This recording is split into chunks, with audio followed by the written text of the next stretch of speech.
আসসালামু আলাইকুম রহমতুল্লাহ। Adobe Illustrator দিয়ে আপনি এই ধরনের একটা ডিজাইন যদি রেডি করতে হয়, তার জন্য আপনাকে সর্বপ্রথম একটা ইলিশ টুল নিতে হবে। রেক্টেঙ্গুলার থেকে একটা ইলিশ টুল নিব। দেন আমরা কার্ভারচারে ক্লিক করে কিবোর্ড থেকে অল্টার চেপে আমি এই পয়েন্টে ক্লিক করব, দেন এখানে ক্লিক করব। আমি এটাকে একটু কার্ভ করে নিব। এবার আমি রুটেটে ক্লিক করে রুটেট পয়েন্টটা বসাই, কিবোর্ড থেকে অল্টার চেপে এটাকে কপি করে নিব।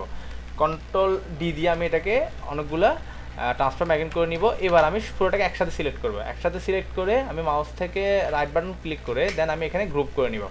গ্রুপ করার পর একইভাবে আমি আরেকটা কপি করব, control C control F, control copy paste in front, এটাকে ছোট করে দেন আমি ছোট করে নিলাম। ছোট করার পর দুটোকে আমি একসাথে সিলেক্ট করলাম। একসাথে সিলেক্ট করে আমি অবজেক্টে যাব। অবজেক্টে যাওয়ার পর ব্ল্যান্ডে যাব। ব্ল্যান্ডে যাওয়ার পর আমি এখানে ম্যাকে ক্লিক করব। দেন আমাদের ব্ল্যান্ডটা অ্যাপ্লাই হয়ে যাবে। এবার আমি ব্ল্যান্ডে ডাবল ক্লিক করব। ডাবল ক্লিক করে আমি এখানে স্পেসিফিক স্টেপে ক্লিক করে দেন আমি এখানে 100 করে দিব। 100 করলে দেখেন আমার যে ডিজাইনটা আমি রেডি করলাম সেটা হয়ে গেছে। ওকে, থ্যাংক ইউ।